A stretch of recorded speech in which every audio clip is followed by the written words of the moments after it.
안녕하세요, 모터리의 박기돈입니다. 네, 오늘 만나볼 모델은 2020년형 기아 더 K9입니다.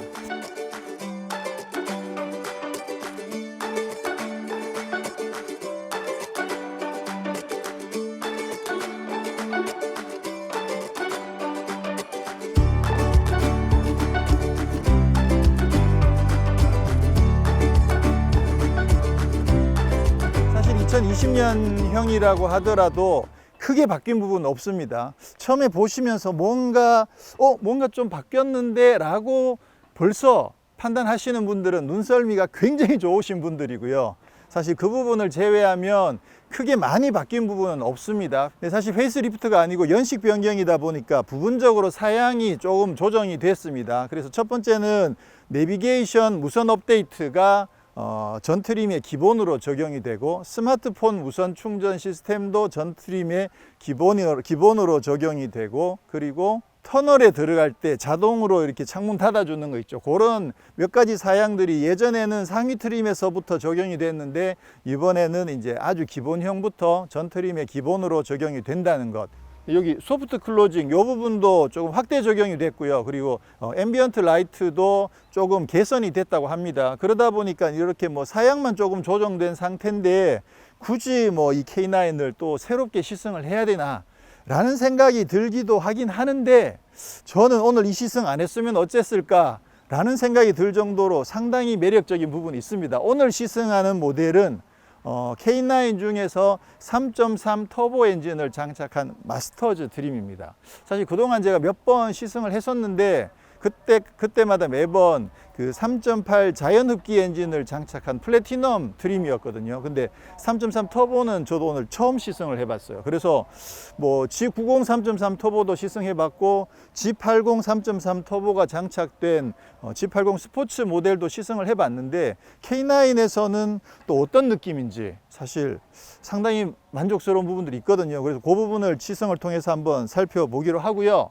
또 그 외에 2020년형이 되면서 그 디자인에 살짝 변화가 된 부분이 있습니다. 그 부분도 함께 살펴보도록 하겠습니다. 먼저 이미 사이즈 이 부분은 이미 다 말씀드렸던 부분이고 많은 분들이 알고 계시는 부분이긴 하지만, 잠깐 짚고 넘어가면 K9은 대형 세단입니다. 그런 만큼 휠 베이스가 3m가 넘고 전체 길이도 5m가 넘습니다. 근데 보통 일반적으로 대형 세단의 표준이라고 할 수 있는 벤츠 S클래스 스탠다드 휠 베이스나 BMW 7 시리즈 스탠다드 휠 베이스보다 조금씩 더 큽니다. 그러니까 후륜구동 대형 세단이면서 그 차들보다 사이즈가 조금 더 크더라.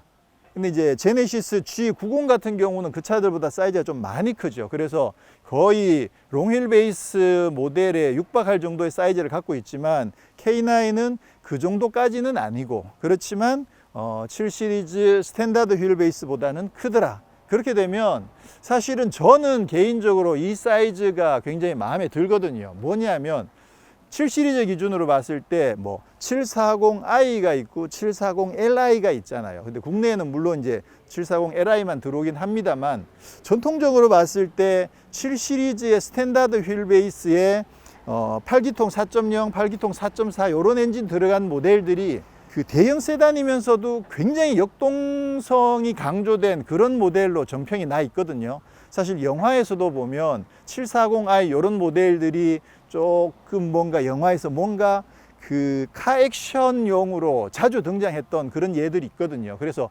개인적으로도 740i 혹은 750i 이런 모델들에 좀 관심이 많은데, 이 K9도 사이즈 면에서 봤을 때는 그 사이즈인 거죠. 근데 사실 국내에 들어오는 7 시리즈나 S 클래스는 아주 하위 제일 기본 사양 말고는 대체로 이제 롱휠 베이스 모델들이 많이 판매가 되고 있죠. 그 차는 사실 역동성보다는 사이즈가 중요한 차들이다 보니까. 그렇지만 저처럼 오너 드라이브를 더 많이 선호하는 입장에서는, 솔직히 아직까지 이제 기사들 능력이 안 되니까 그렇긴 하지만, 저 같은 입장에서는 이 사이즈 아주 마음에 듭니다. 근데 지난번에 3.8 자연흡기 엔진 같은 경우도 사실 힘이 거의 부족하지 않거든요. 그러다 보니까 그때도 그렇게 말씀을 드렸어요. 만약에 K9이나 G90을 사시면 저는 그냥 편안하게 3.8 자연흡기 추천드립니다. 라고 말씀드렸던 게 그 3.8 엔진 사실 상당히 좋거든요. 그리고 평상시에 타는데 사실 전혀 부족하지 않으니까. 근데 사람 마음이 이게 되게 간사하잖아요. 그래서 이 차를 딱 타보니까 이게 힘이 생각보다 상당히 괜찮아요. 그러다 보니까 지금 이거 결론을 미리 말씀드리는 상황이 되어버리긴 한데, 지금 만약에 제가 K9을 산다 그러면 3.3 터보를 사지 않을까, 이런 마음이 조금 듭니다. 이따 결론부에 가서 다시 한 번 더 살펴보기로 하고요. 자, 디자인은 전체적으로는 뭐 굉장히 차분하면서 또 중후하면서 밸런스가 잘 갖춰져 있는, 그러면서 사실 G90의 좀 늘씬함보다는 약간은 풍만한 스타일의 디자인을 하고 있는데, 저는 개인적으로 G90보다 K9의 디자인이 훨씬 더 마음에 듭니다. 굳이 밝힐 필요 없는데 듣고 싶지 않으시겠지만 제가 밝히자면, 제가 K7 다음 차로 K9으로 가고 싶다는 생각을 지금도 하고 있습니다. 사실 처음 나왔을 때 K9으로 갈까라는 생각도 잠깐 해봤는데, 그때만 생각하기에 차가 좀 너무 크다 아직은, 그런 생각이었는데 지금은 좀 많이 이렇게 관심이 가고 있습니다. 영상 앞부분에 사설이 좀 긴데요. 아무래도 이제 K9이 신차가 아니다 보니까, 그래서 뭐 신차 때 설명드려야 되는 부분들은 좀 많이 생략을 하고요. 근데 막상 많은 분들이 좀 궁금해 하실 만한 부분들을 오늘 좀 더 설명을 드릴 생각인데, 이게 뭐냐면 아직까지도 지난번에 여기서 K9이랑 G80이랑 벤츠 E클래스 세 대를 갖고 와서 비교 시승했었던 적이 있는데, 아직까지도 많은 분들이 그 영상들을 많이 보고 계세요. 그러시면서 많은 분들은 이제 제가 설명드렸던 부분들을 많이 공감들을 하시는데, 아직도 이 차를 왜 S클래스랑 비교하지 않고 E클래스랑 비교하느냐, 이렇게 또 오해하시는 분들도 사실 좀 계셔가지고 그 부분도 이따가 좀 더 말씀드리기로 하고, 우선 디자인부터 먼저 살펴보면 다른 부분들은 다 똑같습니다. 똑같은데 그릴이 바뀌었습니다. 우와. 바뀌었는데 요거 옵션이에요. 연식 바뀌면서 그릴이 다 바뀐 게 아니고, 요 그릴이랑 요 휠이랑 두 가지가 스포티 콜렉션이라고 그래서 옵션이에요. 29만 원짜리. 사실 지난번에 이 K9의 그릴은 가로로 되어 있었는데, 요 무늬는 조금 비슷하죠. 요거랑 비슷하지만 좀 더 사이즈가 작은 무늬가 가로로 이렇게 나 있었거든요. 그러면서 그때 설명드렸던 게, 요게 그 수면 위에 햇빛이, 물결이 살짝 일 때 햇볕이 반짝반짝 비치는 느낌을 형상화했다라고 설명을 드렸고, 저도 상당히 공감을 했고 그 부분 굉장히 예뻤거든요. 그랬는데 이번에는 좀 더 큼직큼직하면서 세로로 박아가지고 좀 더 스포티한 느낌이 강조가 됐습니다. 저는 요거 마음에 듭니다. 사실 지난번 것도 마음에 들긴 하는데 여기 조금 더 스포티한 느낌이 살아 있어서 요거 좀 마음에 드네요. 또 가격도 그렇게 많이 비싸지도 않아요. 그렇다 보니까 뭐 요거 선택하시면 상당히 괜찮지 않을까라고 생각이 되고요. 휠을 보시면 사이즈는 19인치, 기존에도 사실 19인치 휠이 있었잖아요. 근데 요거 디자인이 조금 바뀌었거든요.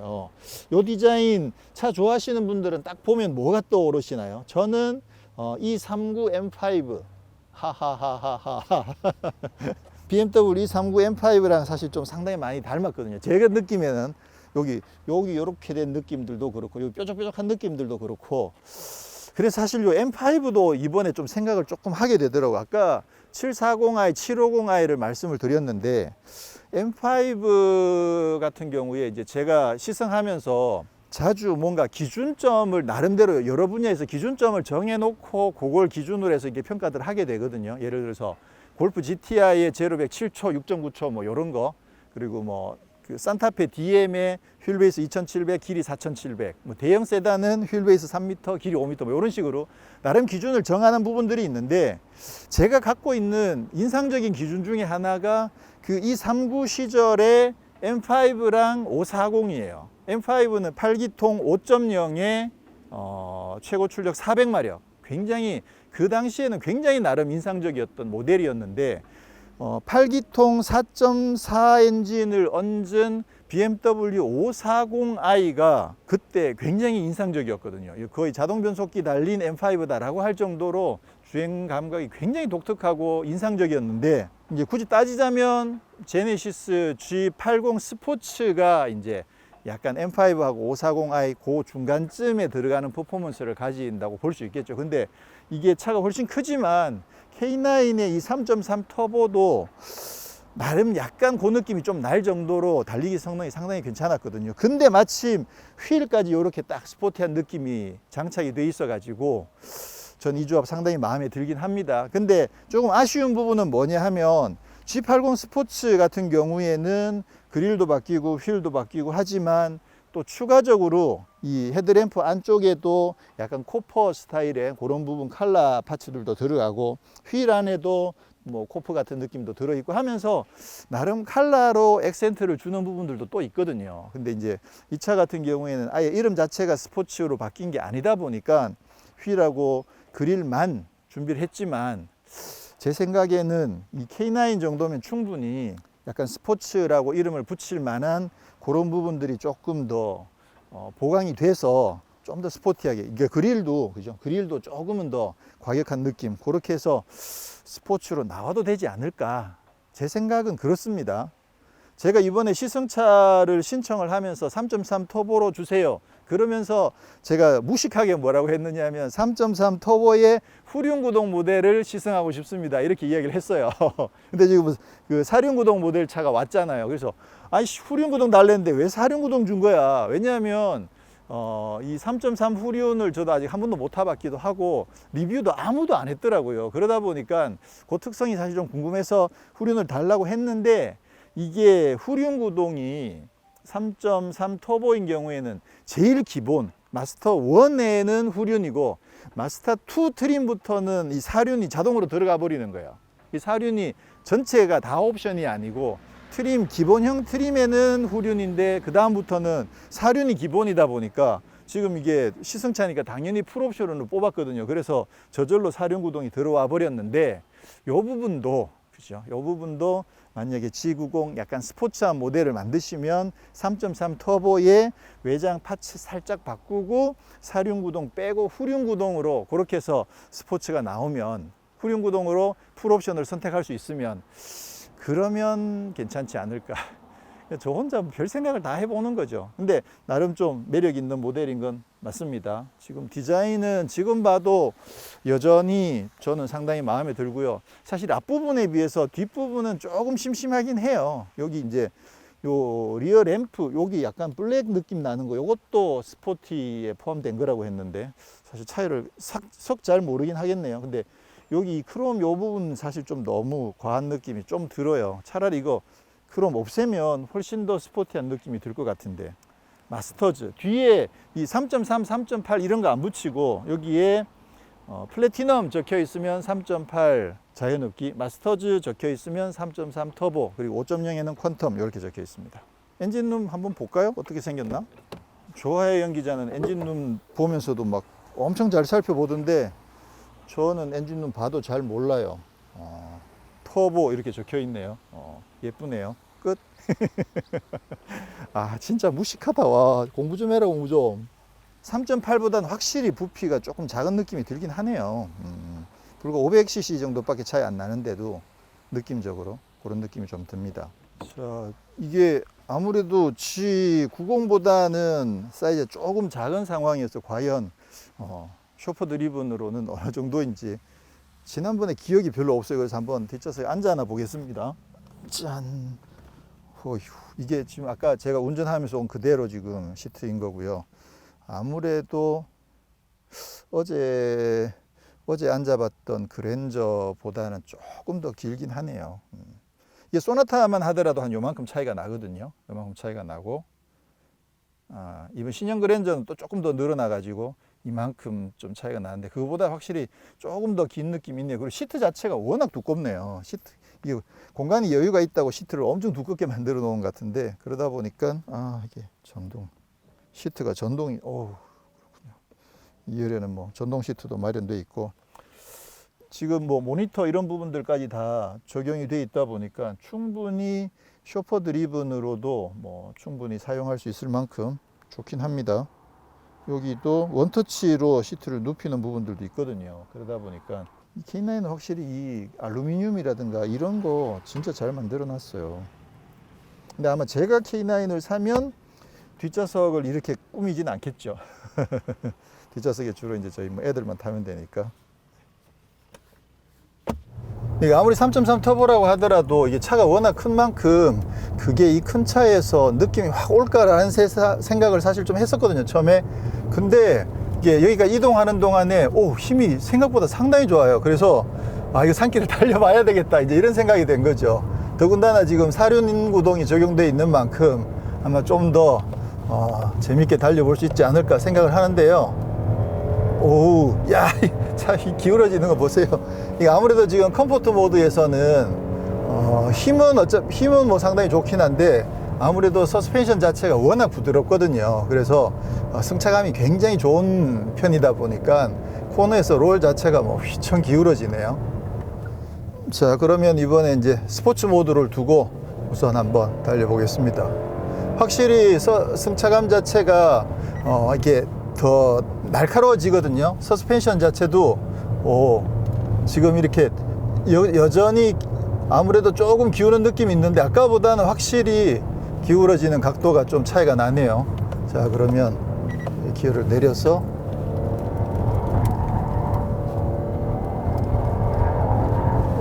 야, 오버 느낌이 확 도로 들어오네요.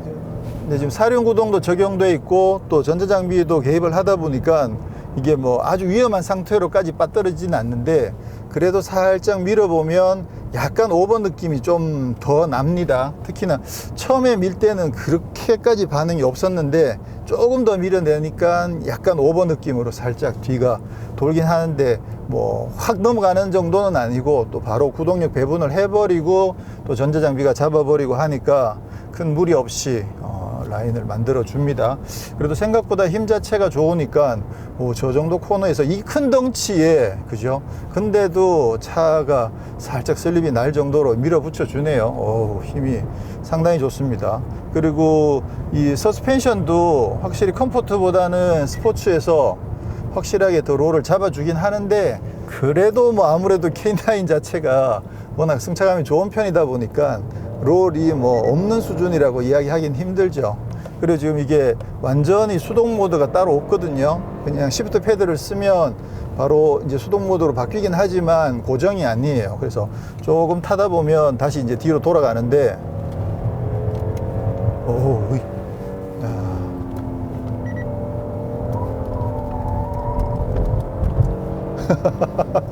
야, K9 가지고 이렇게 타는 거 나름 재미있습니다. 확실히 힘이 더 좋으니까 산길을 그래도 조금 더 재미있게 탈 수 있네요, 이게.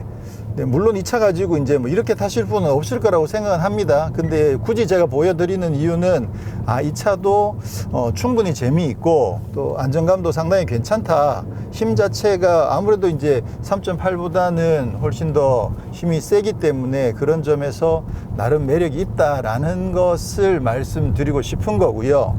그리고 굳이 결론을 미리 말씀드리자면 만약에 제가 고른다면 경제적으로 아주 이게 그 3.8하고 3.3의 차이만큼이 부담이 된다라면 어쩔 수 없지만 그 정도의 여유는 있다라고 한다면 제 생각에는 3.3 터보를 선택하시는 게 더 좋지 않을까라는 결론을 말씀드리려고 지금 이런 장면들을 보여드리는 거죠. 뭐든지 확실히 여유 있는 게 더 좋긴 해요. 아닌가. 그냥 평상시에 어차피 이렇게 타지 않을 걸 감안하면 굳이 3.3으로 안 와도 더 나을 수도 있나? 모르겠습니다. 알아서 판단을 하셔야 될 것 같아요. 네, 그리고 각 엔진 간 출력을 그냥 숫자로만 비교를 해 보더라도 3.3 터보가 370마력인데 3.8 자연흡기는 315마력, 55마력 차이가 나고요. 그리고 5.0 8기통은 370마력에 또 55마력이 더해서 425마력. 그러니까 그게 되게 정말 계산을 하고 만든 건지 모르겠지만 3.8, 3.3 터보, 5.0이 전부 다 55마력, 55마력 차이가 나요. 그러면 뭐 딱 그냥 중간 정도인 것 같지만 사실은 얘만 터보 엔진이잖아요. 그러다 보니까 토크가 굉장히 높아요. 3.8은 42인가 40인가 그 정도 되는데 3.3 터보가 최대 토크가 52kgm/타거든요. 근데 5.0 8기통 자연흡기가 최대 토크가 53밖에 안 되고 1밖에 차이가 안 나는 거예요. 그러니까 출력은 3.3 터보가 3.8하고 5.0 출력은 딱 중간인데 토크는 거의 5.0에 가까운 토크를 내거든요. 거기다가 이게 토크가 터져 나오는 게 최대 토크가 무려 불과 1300rpm에서부터 최대 토크가 나와요. 그러니까 지금 어제부터 제가 잠깐씩 타면서도 계속 놀란 게 아니 얘는 응답성이 왜 이렇게 좋지? 흔히 말하는 터보 레그가 거의 안 느껴져요. 거의. 이게 1300rpm이면 뭐 그냥 바로 시작하는 거나 마찬가지잖아요. 그러다 보니까 최대 토크가 1300rpm에서부터 52kgm/가 터져 나오다 보니까 응답성 자체가 진짜 좋아요. 지금 스포츠 모드구나. 컴포트 모드로만 가더라도 이 상태에서도 이렇게 가다가 엑셀을 조금만 밟아도 지금 이미 회전수가 2000rpm은 와 있거든요. 고속도로에서 완전 정속 주행할 때 아니면 어떻게 하더라도 1300rpm은 넘어간다는 거죠. 고속도로에서 정속 주행할 때도 1300rpm 이하로 떨어지진 않네요. 당연히 그렇군요. 아이들링 상태에서 급가속할 때 그때 아주 잠깐 그때만 제외하면 계속 최대 토크가 터져 나오는 구간을 활용할 수 있으니까 이건 뭐 응답성 자체가 엄청나게 좋다고 봐야 되는 거죠. 그런 점에서 예전에 3.8만 탈 때는 미쳐 이게 사람이 일단 좀 알아야 돼 확실히 그죠. 경험을 해봐야 그 가치를 알 수 있는데 일단은 이번에 확실하게 3.3 터보를 타본 건 참 잘했다는 생각이 들고, 근데 이 3.3 터보 엔진이 사실은 뭐 G80 스포츠도 마찬가지지만 C70 스포츠랑 스팅어 GT에도 똑같은 엔진이 들어가는 거잖아요. 근데 스팅어 GT 같은 경우는 아무래도 차가 훨씬 더 작으니까, 훨씬 더 작고 가벼우니까 그 차는 뭐 엄청난 성능을 발휘하죠. 근데 이 차가 덩치가 큰 걸 감안하더라도 제 생각에는 이 정도면 힘은 정말 잘 나오는 것 같아요. 스포츠 모드로, 그래서 이런 길을 조금 여유 있는 길을 스포츠 모드로 주행해 보면 응답성 자체가 진짜 좋거든요. 그러면 이게 이 쭉 빨려 들어가는 느낌이 진짜 좋아요. 쭉 빨려 들어가는 느낌이 굉장히 좋아요. 이게 이제 터보 엔진의 매력인 거죠. 지금 여기 사운드는 사운드 매니지먼트 시스템이 있는데 제가 일부러 꺼버렸어요. 한번 켜볼까요? 그것도 액티브 사운드 설정 강하게. 자, 강하게 한 상태에서 가속을 해보면 이런 소리가 나는 거거든요. 이거 나쁘지 않은데? 나쁘지 않은데요? 켜놔도 나쁘지 않구나. 약하게. 조금 약하긴 하구나. 끄면?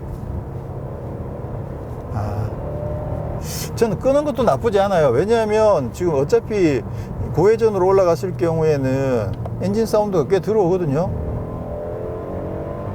그래도 이게 6기통 3.3이잖아요. 그러니까 회전 사운드가 나쁘지 않거든요. 제 느낌에는. 아주 크진 않지만, 사운드 자체가 크진 않지만 이 사운드도 나쁘지 않은 걸 감안했을 때 이거 음색이 마음에 드시는 분은 뭐 켜놔도 상관없지만 제 생각에는 끄는 것도 뭐 나쁘지 않습니다. 일단 엔진 회전 질감도 뭐 이 정도면 상당히 좋은 편이고 사운드도 상당히 깔끔한 편이고, 이 3.3 엔진이 그 터보 엔진 말고 자연흡기 3.3 엔진 있잖아요. 그 엔진은 개인적으로 조금 아쉬운 점이 있다고 생각하거든요. 해보면 질감도 조금, 그리고 힘도 조금 3.0 대비 큰 매력을 잘 모르겠다는 생각을 하고 있어서 그 3.0 자연흡기는 사실 그렇게 선호하진 않는데 3.3 자연흡기 엔진은 그렇게 선호하진 않는데 이 3.3 터보 엔진은 진짜 좋은 것 같아요. 스팅어 뭐 G70 이런 거 타보면 힘 장난 아니잖아요. 그죠? 이게 이제 출력 기준으로 보면 이게 370마력이나 되다 보니까 거의 뭐 벤츠 AMG랑 비교를 하면 약간 43 AMG급 정도 되거든요. 그러니까 힘이 아주 좋은 거라고 봐야 되죠. 우리가 그냥 370마력을 우습게 생각해서 그렇지, 뭐 AMG 생각했을 때 그게 AMG에 들어가는 엔진이랑 출력이 비슷한 수준이다 그렇게 생각하면 그러면 이렇게 느낌이 달라지잖아요. 근데 이제 평상시에 시내에서 탈 때 보면 전체적으로 아무래도 컴포트 모드의 승차감이 굉장히 좋긴 하거든요. 그래서 아무래도 이게 스포츠 모드가 되면 옆구리도 자동으로 조여주는데 그것도 옵션에서 선택할 수 있습니다. 여기 있네. 스포츠 모드 시트 측면 강화, 이거 선택해 놓으시면 스포츠 모드 누르면 자동으로 이렇게 옆구리를 조여주거든요. 근데 아까 산길에서 이렇게 막 스포츠 누르고 탈 때는 긴장하고 있다 보니까 이게 조여지는 줄도 잘 몰랐는데, 이게 딱 컴포트 모드로 바뀌면서 풀어주니까 바로 느낌이 딱 오네요. 이게 여유로워지는 게. 이런 부분들까지 굉장히 잘 해놨죠. 예전에는 독일 차에 이런 거 들어있으면 와 이거 오 진짜 멋있어 막 엄청 그랬었는데, 지금은 웬만한 국산 차에도 이런 게 들어와 있는 수준이 된 거죠 이제. 자, 컴포트 모드가 엄청 편하긴 한데, 근데 아무래도 조금은 이게 출렁하는 느낌이 조금 있으니까 그 부분 나는 조금 클리어한 느낌이 더 좋다라고 생각하시는 분들은 드라이브 모드를 커스텀 모드로 바꿔가지고 커스텀 모드 설정해서 서스펜션만 손을 보면 되는 거죠. 그래서 저는 지금 파워트레인, 스티어링, 또 사륜 구동은 전부 컴포트로 두고 서스펜션만 스포츠로 바꿔놨거든요. 이렇게 되면 평상시에 탈 때도 이 파워트레인 자체의 부하가 많이 올라가진 않으니까 연비에 크게 신경 안 써도 되고, 굳이 막 확 이렇게 안 나가도 되니까 편하게 타면서 서스펜션에는 롤이나 진동을 아주 깔끔하게 클리어하게 만들어 줘 가지고 깔끔한 주행이 가능하니까 이런 거 선택하셔서 사용하시는 것도 상당히 괜찮을 것 같아요. 스티어링도 이제 스포츠냐 컴포트냐를 선택할 수 있는데, 스포츠 누르면 핸들이 확실히 스티어링이 좀 묵직해져요. 이게 움직일 때 반응이 묵직해지는 거죠. 근데 컴포트로 가면 훨씬 더 여유가 있어지죠.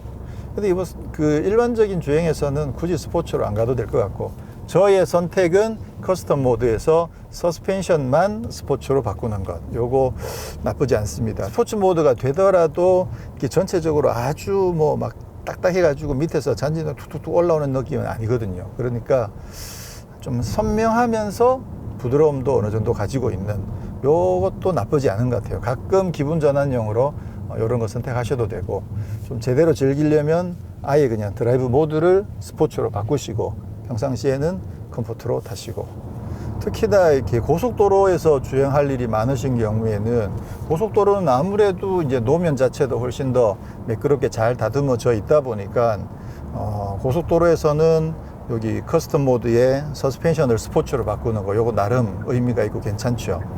그리고 K9은 맨 처음 시승할 때부터도 이 반자율 주행 기능에 대해서 정말 감탄을 많이 했잖아요. 그러니까 정확하게는 현대 넥소 이후에 거의 모든 현대 기아차 라인업의 상위 기종들은 거의 K9이랑 거의 동일한 수준의 반자율 주행 기능이 다 들어가거든요. 핵심이라고 할 수 있는 LFA, 레인 팔로잉 어시스트라고 하는 LFA가 적용되어 있느냐, 적용되어 있지 않느냐. 현대기아차 홈페이지 가격표에서 차로 유지 보조라는 기능이 적용되어 있으면 그게 지금 현재 현대기아차에서 가지고 있는 반자율 주행 중에 제일 높은 수준이다라고 생각하시면 됩니다.